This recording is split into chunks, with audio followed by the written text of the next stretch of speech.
Obviously, moving into the new academic year, excited about where we are, who we are, and what we're doing.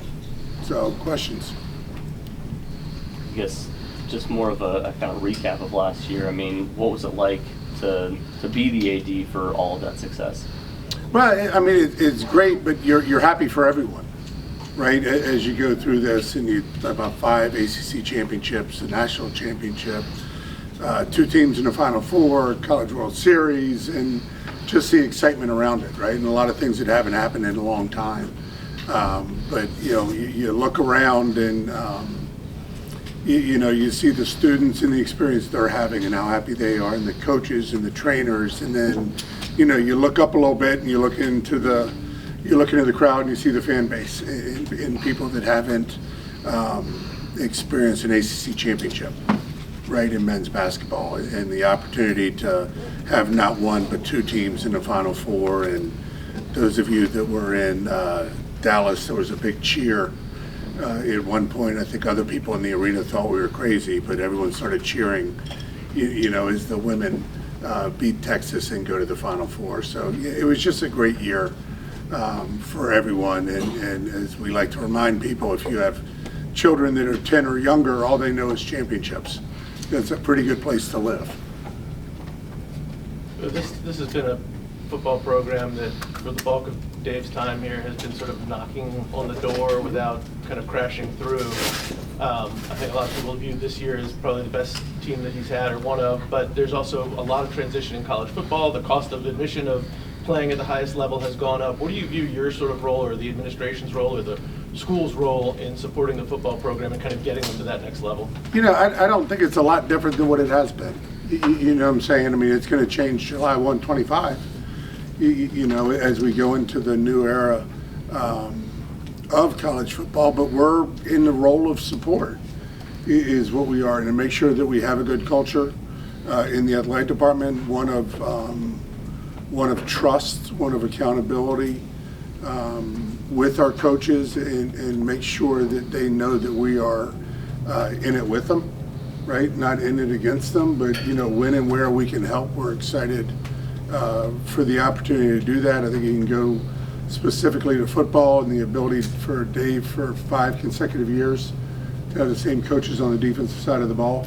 As we do lose a coach like a Tim Beck who goes on to become a head coach, we're able to fill that position with Robert and I, who comes in with a great history of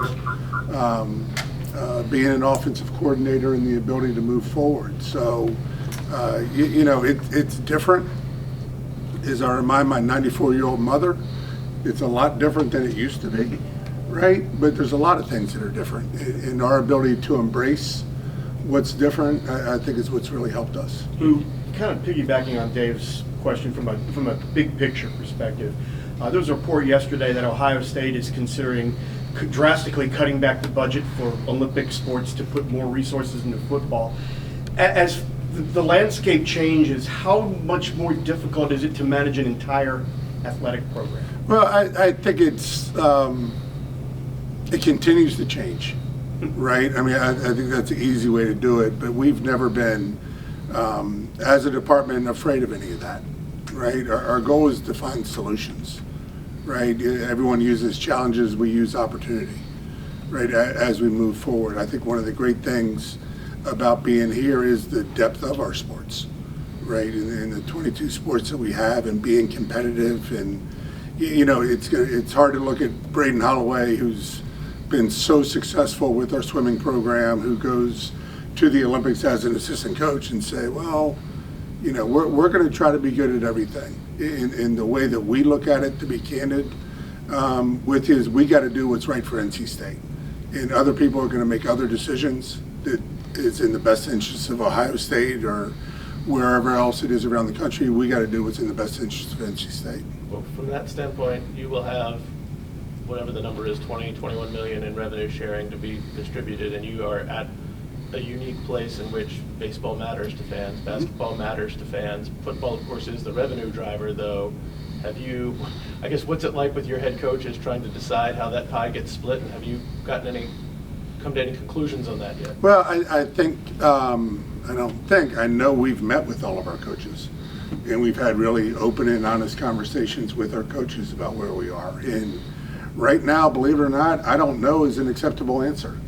We've got to figure out how we're going to do it. We got to be creative in the way that we approach this, from finding new revenue streams to continuing to grow the pie. Fortunately for us, we got a great relationship with the Wolfpack Club, who have done a wonderful job with us. But one thing we're not going to do is we're not just going to all of a sudden, every ticket's got a 50% premium on it, right? I mean, we want to make sure that our fans are here, that our fans are part of it. Is it going to be in part on donation? Is it going to be part on tickets and other elements that we have? Sure, but we got to continue to be creative in what we're doing and finding new revenue streams.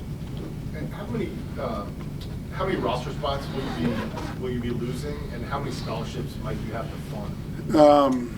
Good question. I would guesstimate based on the new roster limits that are there. We've got about 550 now. I think our projections are somewhere between 480 and 490 would be the number of spots available. And again, in conversation with our coaches, there's a max kind of that you can go to, right? What do we need to be competitive, right? And being competitive means being competitive in the ACC. And if you're competitive in the ACC, you're competitive nationally, right? So what are we doing in and around that? And it's not unlike, 2 years ago as NIL comes on and it's, oh boy, what are we going to do? How are we going to do it? I think based on results, we've managed it pretty well, right? And we're going to take the same approach of, we had a guy come in for our offsite a couple weeks ago, a guy named Mike Irwin, who's running 50 miles. And I'm like, how do you train for that? And his comment was, I just try to get to the next tree, right? And then that tree, I get to the next tree, I get to the next tree. And I think that's a large part of how we're approaching this, right? We want to make sure that whatever we're doing is well thought out. Then you take a step, right? And then you think about the next step, and then you take a step, as opposed to this, we're going to run down the hill. We have every decision, we have every conclusion made at this point. We're going to continue to grow and make sure that we engage with our coaches.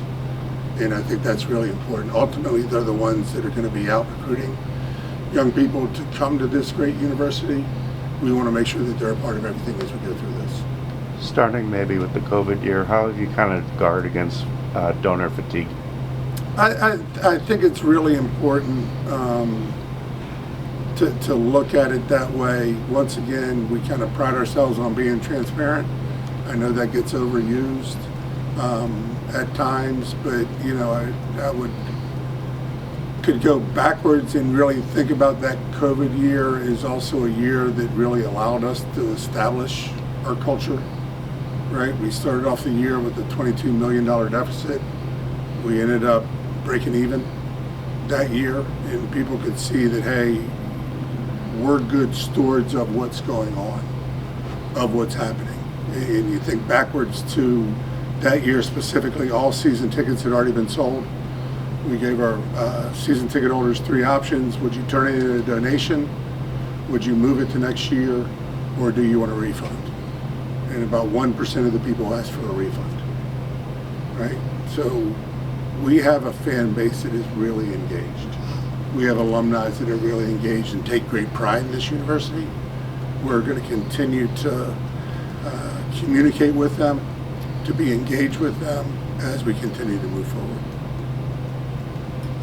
Are you okay with the House settlement, or there's some parts of it that you don't think are necessarily fair or have not worked out there? Man, fair's tough, right? It is a tough word right now. I think as I look at it, the biggest piece of it is what protections do we really have from further lawsuits, right? Are we going to get into this and then in another year have another set of lawsuits that are going to change it again? I think the idea of looking at a horizon of 10 years and where we're going to be is probably closer to 3 years at this point, right? Just to make sure, because it has been changing so much, right? In the idea of 10 years ago, someone predicting where we would be today, that would have been a pretty good prediction, right? I don't know that anyone would have come up with where we are today, and I feel the same way about 10 years from now. So again, the phrase we use is keep your knees bent, because you don't know what direction it's coming, right? But if you're prepared for it and your knees are bent, you got a better shot of dealing with it. When you look, Is it out of control right now? Yeah, the phrase "Wild Wild West" fits, right, to what's going on right now. But to us and our coaches, it's still about finding the right people that fit into our culture, right? That want to be a part of NC State, that want to be a part of the academics at NC State, that want to be a part of the program and what Coach Doran stands for, or Pat Papaluzio, or Kim Landris in gymnastics, right? I mean, they want to be a part of that. Fit always matters, right? I mean, it's easy for everyone to fall in love with talent, right away, and oh my Lord, they can do this. Do you have the opportunity in the transfer portal to really evaluate that? I think that's tougher and tougher, because I feel like those decisions are made quicker and quicker, right? With a high school recruit, I think you have a little bit more time to do that, but I'm super proud of our coaches for the way that they've handled that, right? And making sure that fit always matters. when We you, talk a lot about culture of the school. Randy Woodson announced his retirement at the end of Yes. June. You trying to get me to cry? Can you talk a little bit though about why the culture that he has created here as the chancellor attracted you to here, and his impact on what athletics has been able to do in these 14 years as chancellor? He's just been an amazing leader. I mean, I've had the opportunity to be around a lot of great leaders, and not just specific to 8.5 years at West Point, but before that, and the mentors I've had, and Kevin White at both Notre Dame and Duke. But Chancellor Woodson's kind of feels like one of one, in his ability to lead. His intellect is as high as anyone. He's got a ability to relate to what's going on. I know for me, he's been incredibly supportive in allowing us to do our jobs, but at the same time, it's not do whatever you want. It's hey boss, here's what we're thinking, and he'll pause for a little bit and say, have you thought about this? Have you thought about this? So it's he's one that has allowed me to think about what I want to do, and then after visiting with him, I can verify that it's the right thing to do, and that's something I really miss. He seems like somebody who really enjoys athletics and sports and has had a hand in it through the NCAA, through the ACC, all of those things. But he also doesn't seem like someone who is micromanaging. Is that accurate? No, he definitely is not a micromanager. He's much higher. I mean, we win the ACC tournament last year in DC, and I had to not drag him down to the court, right, to celebrate, but it was, I'm like, come on, let's go. He's like, nah, I don't need to go. I'm like, yes, you do. You need to be there for this, so he takes great pride in it, in what we do and how we do it, and you win 5 ACC championships in the last 5 years. We've won 4 more than any other school in the ACC. We have 3 national championships, and at the same time have the highest graduation rate we've ever had. So in looking at that and looking at what we're doing, if I would imagine if he had a goal list for us, we're doing okay on those goals right now, but we're excited about where it is. We're going to miss him greatly, but we know we'll get a great leader because this is a great university. Did you know him before he hired you? I didn't know him before I walked into the room. When I met him the first time, I did. We met at an undisclosed location. I don't know if You can disclose it, say it's fine. exactly. It's long enough. But met with him, I think we were supposed to be together an hour. We were together closer to 2. And I remember leaving that conversation and calling my wife Kristen and saying, I don't know if we're going to get this job, but I'd love to work for this guy. And it's been true every day that he's been here, or that I've been here. I was going to say, going back to that success of the program right now, a lot of that is due to your patience, due to keeping some of the coaches that you've had, Kevin Keats and Dave Dorn now at this point. How much do you feel like seeing the recent success is that patience paying off? You just try to do the right thing every day.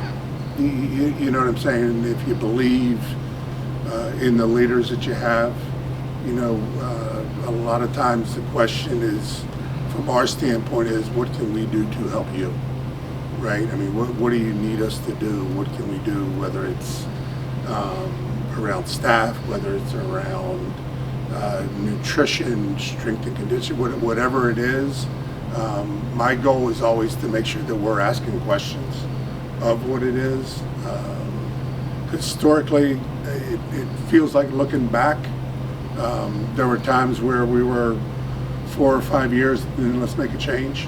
Making a change is a big deal, right? And looking at a coach and saying, hey, we're making a change is a big deal, right? So if you can weather a little bit, but you believe in the person that is leading your program, I think it's great to see the success.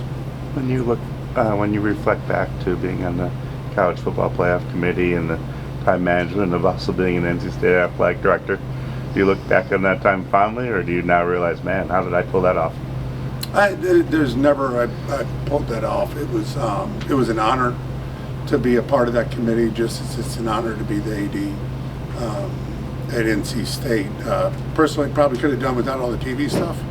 It's not my favorite thing to do.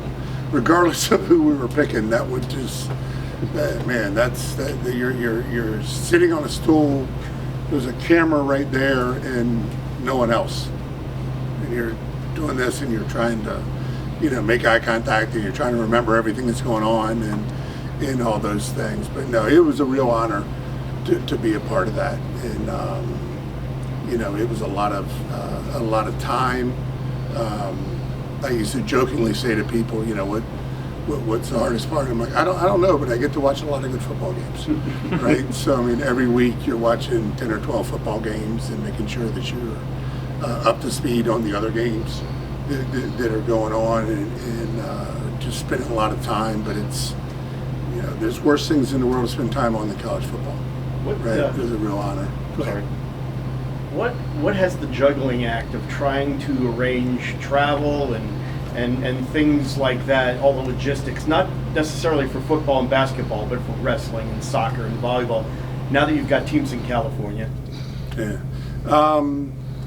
We've got really good people with all of our programs that are spending a lot of time on that, right, to make sure that as we go about that, are we getting the rest that we need? Are we taking the right flights? I know this year in particular, we probably booked a lot of things earlier than we ever had historically, right? To make sure that we understand what are the connections, what time are we getting back, how are we handling that? But it's going to take some time, right? But before you really get comfortable with what's going on and how all that works.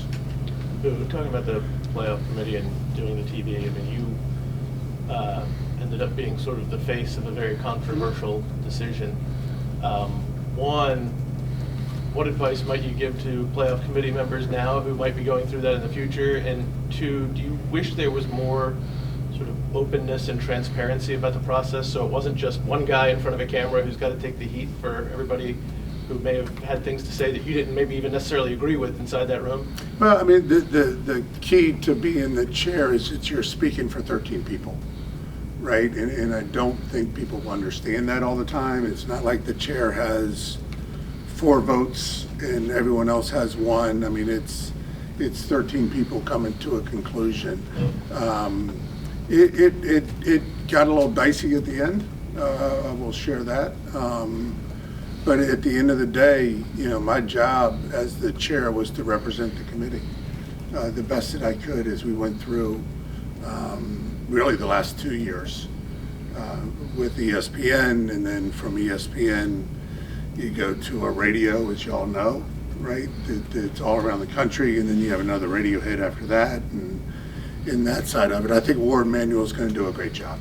Why not? I really do. Why not kind of open it up more? Why not have everybody release their final ballot or something like that, so that you're not the one who has to try to speak for 13 unique voices? Yeah, I think ultimately that's going to be the management committee that comes to that conclusion as to whether or not they should do that. I mean, the role of the committee itself is to pick the teams, right? And it's very central on what your job is, right, as a committee member. You know, I did see they change one of the criteria. Did they do something with conference championships? Well, yeah. I thought I saw something coming out of their I think last that'll meetings. be diminished within the next coming years. Is that what, Like, it is that won't what, matter. yeah, because, you know, we had the criteria we had and, you know, everything around it was set up that way. But, you know, it was an honor to be a part of that. It really was. And looking back on it, it's something that I will treasure having been a part of. Are there other ways to do it? That's for other people to figure out. With the expansion to 12 and eventually probably 16 down the road, you see more fan bases getting more excited about the playoff hunt and how different it will be compared to 4 teams. Sure, I do. I mean, you look at 131 programs and only 4 were going. Now 12 are going, right? So, I mean, you just increase the percentage of possibility of being in that. I think there's a lot of people that have a lot of optimism going into the year, including us, right? Including where we sit right now. Had the opportunity to be one of the 12 or being one of the 4, you had to have a lot of dominoes fall in the right direction. What's the time you spend thinking about these lawsuits, the Florida State Clemson lawsuit, the future of the ACC, where NC State fits in these conference realignment dominoes? Are you having those conversations with people just in case, or how much time are you spending thinking about it? We spend a lot of time being the best NC State we can be. Is what we spend time thinking about, right? And the success that we've had in the full stadium and licensing, and you name whatever criteria it is, and what can we do for the ACC to be as good as we can be, right? And increase our brand and increase the experience of our students, and that's where our focus is. As the guy who was in front of the camera taking the heat in December, what was that like for you personally to have to listen to that, and you know, and that week or so afterwards? For me, it was okay, right? I'm not on social media. I don't spend any time on social media. Candidly, it was hard for my family. It was hard for my wife and our 3 kids. They took the brunt of it, to be honest with you. You know, we're at one point in time after the first week, there were 2,500 voicemails and emails to the office. You know, so that was difficult on a personal standpoint. That's about all I'm going to say about it. But you know, it was an honor to be on the committee, and I'm the guy. I'm the guy speaking for 13. You know, as you go into it, but you know that going in. You know, it wasn't a matter of, you know, I don't feel well today. I'm not going out there, right? I mean, you're the guy on the hook, and that's what you do, and you make sure that you're prepared to answer the questions. Where's NC State's growth potential in the next 5 to 10 years? Up. You know, I mean, that's we came here to be great. We didn't come here to be good, right? I mean, you look at the university, the job that Chancellor Woodson's done in his tenure. You look at a passionate fan base. You look at a great city, right? A great recruiting area for you. We got to continue to capitalize on all the assets that we have, right? Being in the ACC, being at NC State, and continue to focus on being the best NC State we can be. And it felt like to me when we got here, we spent a lot of time comparing, right? Well, they got this or they got that, and comparison's the thief of joy, right? what if we worry about us and being the best NC State we can be, and then let them worry about us instead of us worrying about someone else? And that's really been our focus. How do you see the baseball renovations and the future of changing from 11.7 scholarships? What's the question? How do you see that changing everything? Just the renovations that are happening with the baseball complex? I don't And see the- it changing the renovation, because that's something that was already there, right? That we've already been planning on. We're not going to stop the renovation. We're not going to stop anything we're doing over there as we go into that. But, we're looking at everything, right? And that's what I'm talking about, going from one tree to the next tree to figure out where we are, what we need to do to be competitive. And the ACC is a great conference. We know that. So if you're competitive in the ACC, you're going to be competitive nationally. Where does that renovation stand right now? Where does that renovation stand right now, the latest on that? It's going, right? I mean, it's been, let me phrase this the right way. There's been opportunities to do things faster, and due to other conditions, we haven't been able to do them as fast as we want as we go into it, but there is earth moving over there now, and we'll see more as we get into the start of the season. People will start to see more and more construction going on, with the hope of being in a better place during the season and at the end of the season, and be done by 26. Let's Aaron, and then a couple more questions. Hey. The money has been such a discussion point, with the power conferences and the ACC, revenues against other schools and other leagues.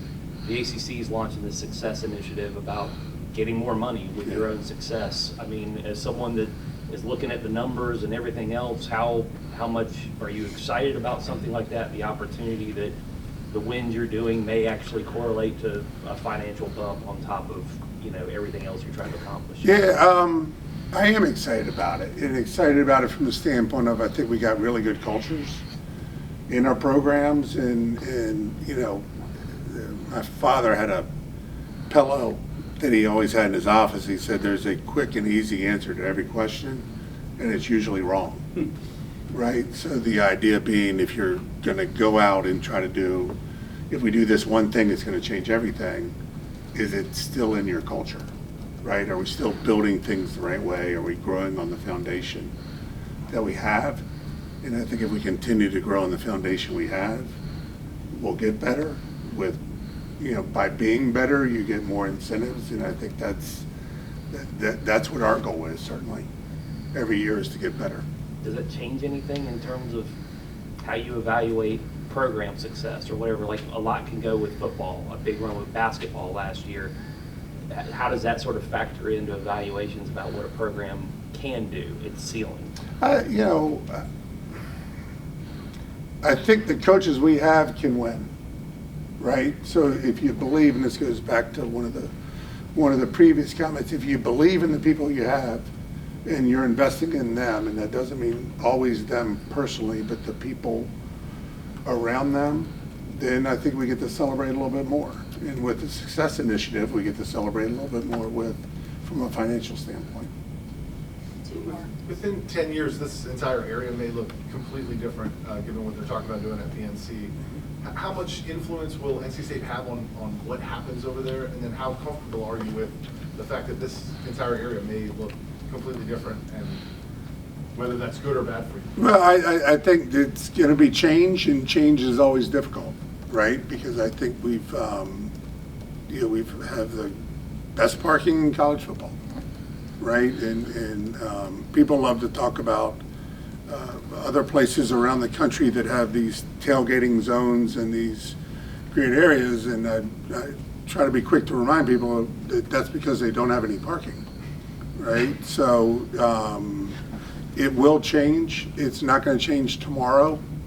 It will change over time. And as it does change, we're going to be a part of it, of what changes do occur. Where are there revenue opportunities for the athletic department?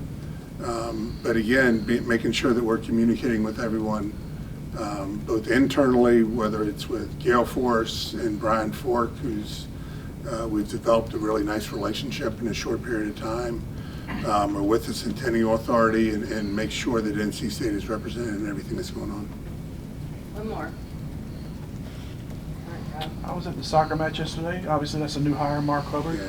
When you have to make those decisions, what type of things do you look for? And what was it about a guy like him that stood out and other people that you may have to hire? Well, again, you want someone that has a history of success, someone that does things the right way, right? And you know, we did a lot of research going into that search to make sure that we knew who was out there, who would fit NC State, right? And again, I think, not that we're different, but every coach, every place in the country doesn't fit everywhere, right? And making sure that we did everything on Mark, but incredibly humble guy that has incredible confidence. If you can balance those two things, he's done a great job with that, and his ability to come in to a program in the transfer age, in the NIL age, and build a program quickly. And you could see the excitement of the young men on the team last night, and kind of that never quitting, which really fits well with who we are and what we are. And I'm excited about Mark and where we're going to go. All right.